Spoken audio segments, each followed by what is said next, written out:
Та сайн байцгаана уу? Энэ удаагийн хичээлээрээ ажлын төлөвлөгөөний хуудсыг хэрхэн автоматжуулах талаар тайлбарлахаар бэлэн болсон байна. За энэ хуудсыг хэрхэн автоматжуулсан бэ гэхээр дууссан хэсэг гэсэн сонголтын дээр чек хийгээд өглөөр чекүүдийн бүгдээр ингээд хавья хэдүүлээ. За нэгдүгээрт чек хийхлээр мөр маань будагдаад график маань 20% та дүүргэлт хийгдээд бас гүйцэтгэлийн түвшин маань 20% гээд ингээ гараад ирж байна гэсэн үг байна. За сайн түвшинд дууссан гэж сонголоо. Бас ингээ будагдаа яваад өгч гэсэн үг. За дунд түвшинд байгаа дуусаагүй гэх юм бол будагдахгүй. Ажил маань дууссан тохиолдолд мөрнүүд маань будагдаад дээр хувь маань бодогдоод график маань харагдаа явж явах хэвээр энэ хүснэгтийг хэрхэн автоматжуулах талаар хэдүүлээ танилцаад явъя. За сарын төлөвлөгөө гэсэн шийт дээр хийгээд явъя. За тэхийн тулд урдаас шаардлагатай текстүүдээ ойлгуулаад тавья.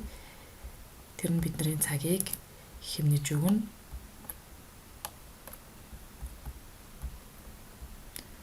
Номер за арчиг хэсэг мөн уулчин энийг л бид нар бүгдээрээ хийж чадах учраас энийг бичиж цаг алдах шаардлага байхгүй. За энд номеруудад оошин дугаарлчээ. За хэдэн ажил хийхин тэрнээсээ хамаарал номерлоод дугаараа хийгээд яваад байна гэсэн үг. За энэ дээр бол мэдээж хийх ажлуудаа бичиж өгнө. Ажлын жагсаалтаа төлөвлөгөөнийхөө жагсаалтыг биднийг хийгээд өгчнө гэсэн үг. Өөр өөрсдийнхөө ажлын онцлогоос хамааруулаад төлөвлөгөөгөө гаргаад биччихнэ гэж ойлгож байна. За хугацааг оруулахдаа болохоор хугацаа оруулах нүдээ төвчүүлээд date picker гэсэн сонголтоос жишээлгээд огноогоо сонгоод өгөн. Тэгэхээр бүгд сонгосон огноогоор маань ороод ирнэ. Ажил тус бүр дээрээ өдрийн төлөвлөлөө явуулна. За энэ ажил бол 17-нд дууссан байх хэвээр. Дараагийн ажлын хийх өдөр нь бол 20 юм аа гэдэг. За төлөвлөгөөний хугацааг оруулаад байна.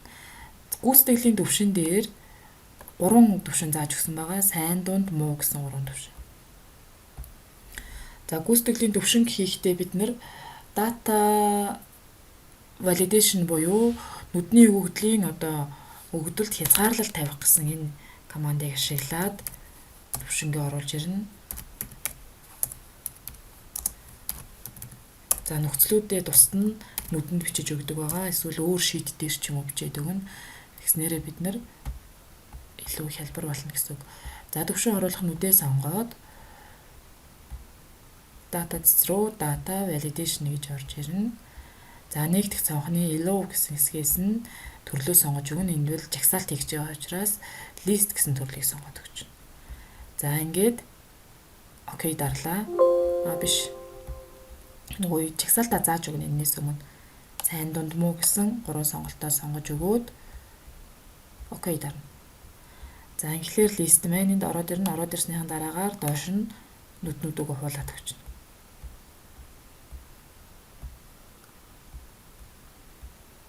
За data validation буюу нүдний өгөгдөлд хязгаарлалт тавих гэсэн сонголт маань ингээд болно гэсэн үг байна. За дараагийн сонголт маань болохоор check box байгаа check хийж өгнө гэсэн. За check дээр developer гэсэн зэсийг ашиглана. За developer зэсийг хэрхэн ашиглах, хэрхэн нэмэх талаар бол бас тусдаа хичээл байдаг. Тэрийг та нар минь сонсож үзэх хэрэгтэй. Хэрвээ ашиглаж мэдэхгүй, яаж нэмж суулгахыг мэдэхгүй байгаа бол тэр хичээлийг үзээд явах хэрэгтэй. За check box анханаас нь яг ингээд нүднийхээ голд байрлуулад 50% ч юм бол биднэрт илүү амар бидний ажлыг хөнгөвчүүлж өгнө гэсэн. За нэрийг нь болохоор нэрийг нь арилгаад өгчнө. За доош нь нүднүүдөө хулаа тавьчихна. За энэний дараагаар нөгөө сонголт хийхлээр тоолдог график гаргах утгуудаа хийж өгье. За тэхийн тулд check box-аа сонгоод format control нүдний хаягн дээр нь бол дараагийн AP7 гэсэн нүдийг сонгоод өгье. F7 сонгохоор үнэн гэсэн утга гарч ирж байна. Хоёр дахь сонголтын дээр формат контрол энийг нүд болгон дээр сонгож өгöd явна шүү.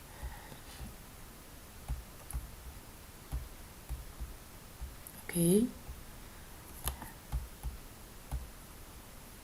Улаан суман дээрээ дараад харалтай харынхын нүдийг сонгоод өгнө. Тэгэхээр нүдэнд бэхлэгдсэн хувьсагч хэлбэрээр том юм маань бичигдэж орж ирж байна.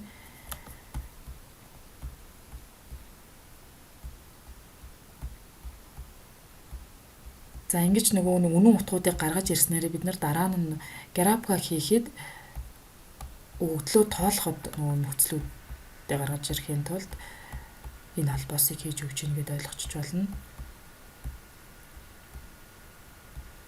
Окей, сонголоор үнэн гэсэн гарч ирнэ. Сонголт уйлахоор худал гэж гарч ирэх ёстой. За хоёрыг сонгоод. За үнэн утгуудаа тоолохдоо бид нар нөхцөл хангасан өгөгдлийг тоолох үүрэгтэй count if гэсэн функцийг ашиглана. Count if функц нь бол хоёр аргументтай мужаас нөхцөлийг хангасан өгөгдлүүдийг тоолж өгдөг функц байж байгаа. Маш түгээмэл ашиглагддаг. За үнэн гэсэн утгаа бичээд өгнө. Хаалтаа хагаад энтер дарлаа 2 утга байна. Дахиад сонголт нэмлээ 3 том юм маань ажиллаж гин гэсэн үг. За энэний дараагаар гүйцэтгэлийн төвшин маань хуваар харагдажсэн тэрийг хийж өгье. За хуваар харуулж байгаа учраас хүндэсний number буюу нүдний өгөгдлийн төрөл сонгох хэсгээс percentage буюу хувь гэсэн сонголтоо сонгоод өгнө. За энд тэнцүү тавиад үнэн утгынхаа тоог хуваах нь нийт ажлынхаа жагсаалтын тоо дуугаж байна 5. За нэг 5-ын тоог шууд бичсэн ч болно. Эсвэл доор нь count функцээрээ 5-аа тоолоод хуваагаад өгсөн ч болно гэсэн үг байна. За ажлын түвшин маань 60% таа гарч ирсэн гэсэн. За энэ дээр дээш нь 60% дуудаад оруулаад ирээ хэвэл. За нүдний голд тоодоор за ингээд фонтоо энэ дээр нэмсэн үсгийн фонтоо тохируулаад өгвөл амар ажлын хуудасныхаа фонтыг бүхлээр нь тохируулчихъя.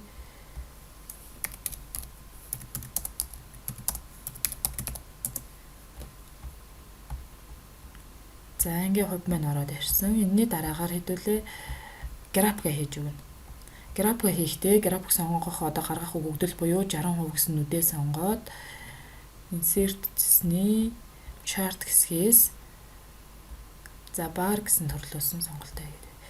За график маань гараад ирсэн үед нэмэлт элементүүдийн бүгдийг арилгаад өгнө. Графикийн арчиг байх шаардлагагүй, арын гридлайн буюу тор маань байх шаардлага байхгүй. За бас багны арчиг байх шаардлага байхгүй. За одоо энд 0-оос 70% гэсэн утга маань энэ тооны хязгаараар гарч ирж байна гэсэн.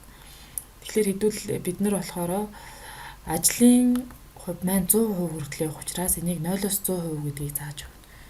Минимум нь бол тэг байх хэвээр, максимум нь 1 байх хэвээр. 1 гэдэг маань 100% тэнцдэг гэдгийг санах хэрэгтэй тийм ээ, мэдчих хэрэгтэй. За ингээ график маань гараад ирнэ. График гараад ирсний дараагаар энэ ахисийнхаа утгыг бас арилгах чинь. Нэгээ сонгоод delete тавьчих. Keyboard-наасаа delete хийгээд өгнө. Энэний дараагаар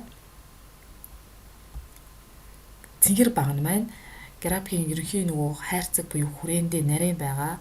Энийг бид нар дээшлүүлээд ингээд нарийсгаж тавихаар улам цэнхэр баг нь нарийсна. Тэгэхээр энэ цэнхэр багныхаа хэмжээг өргөн болгож өхийн тулд цэнхэр баган дээрээ маус хоёроо дараад формат data series гэсэн сонголтыг сонгоод. За series option хэсгээс weight буюу өргөнийг тэг болгоод. Тэгэхээр хайрцагаа дүүрээд цэнхэр баган маань өргөсөд ороод ирнэ гэсэн. За графикийн тохиргоон дээр бол эдгээр зүйлийг хийчихэд болно гэсэн үг. Багныхаа хэмжээг нарийсгалаа. Ингээд байрлуулах мөрөн дээр аваачаад байрлуулад байгаа гэсэн. За ингээд мөрийнхөө хэмжээг мэдээж өөр хүснээр өргөн байлгаж болно.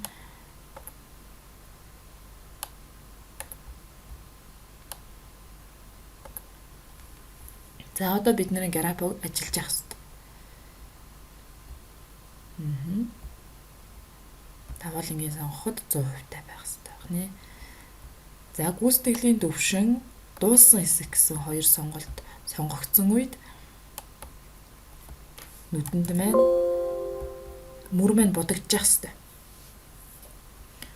За энэ сонголтыг хийж өхийн тулд бид нэр conditional formatting гэсэн командыг ашиглах хэвээр. Идэвхжүүлээд будалд хийгдэх нийт одоо ажлын талбар буюу нүднүүд мөрнүүдээ идэвхжүүлнэ.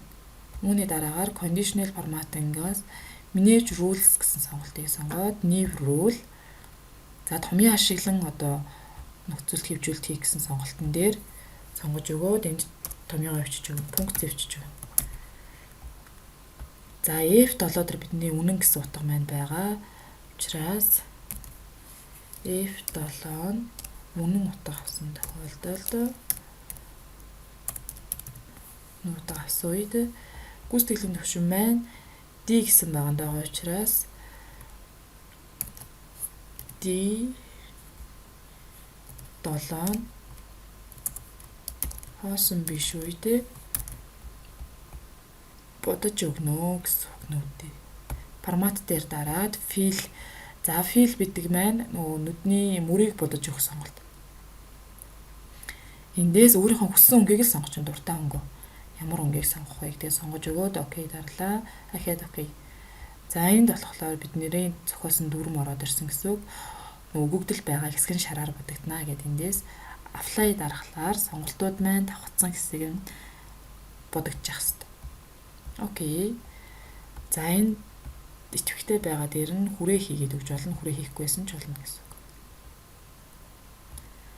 За сонголт хийгдээгүй үед бодолд байхгүй. Давхар сонголт хийгдсэн үед л зөвхөн бодолд орж ирнэ гэдгийг сая томьёогоороо бичиж өгсөн байна гэсэн үг байна. Дунд төвшөнд байгаа ажил дуусаагүй гэх юм бол хийхгүй. За дунд төвшөнд ажил дууссан гэх юм бол бодолт маань хийгдээд явна гэсэн үг байна. За ингээд бидний ерөнхий хийх ажлын жагсаалт маань төлөвлөгөөний хуудас маань бэлэн болчихно гэсэн. Одоо энэ дээр ашиглахад төлөвлөгөө хийхэд шаардлагатсан өгөгдлүүдээ өгдөл байгаа багнаа хайт хийгээд нуугаад өгч. Тэгэхээр бид нарт харагдахгүй гэсэн үг байна. За ингээд төлөвлөгөөний хуудасаа дараа нь бид нар хэвлэж аавна гэж үзэх юм бол хэвлэх горим дээрээ бас тохируулаад авах хэрэгтэй гэсэн үг. Тэгэх юм бол шууд ажлуудаа хийчээд тайлан тооцоогоо хийгээд хийсэн ажлаа бусдад танилцуулах үедээ төлөвлөгөөгөө хэвлээд явчнаа гэж үзэх юм бол хуудасныхаа тохиргоог маш сайн тохируулаад өгчүүн. Тэгээл ажлуудаа орууллаа, сонголтуудаа хийлээ. Шууд хэвлэгдээд явна. Бидний ажил илүү бодиттой, үр дүнтэй, бусдад хийсэн ажлаа танилцуулахад ойлгомжтой болоод ирнэ гэсэн үг нэ. За ингээ хэвлээд өгөхөөр ажил маань хуудас маань дүүрээд ингээд ороод ирчихнэ гэсэн хуудсан дээр. Ингээд доошоогоо хэдүүлвэл хэдэн ажлыг жагсаагаад хийх боломжтой. За шаардлагатай зүйлсийг багшаасаа асуугаад яваад иж болно. Бас conditional formatting нөхцөлд хэвжүүлэлт хийх, за график гаргах, томьёо бичигтэй холбоотой зүйлсийг асууж болно. Тэр бол нээлттэй. Ингээд бүгдэнд нь амжилт хүсье.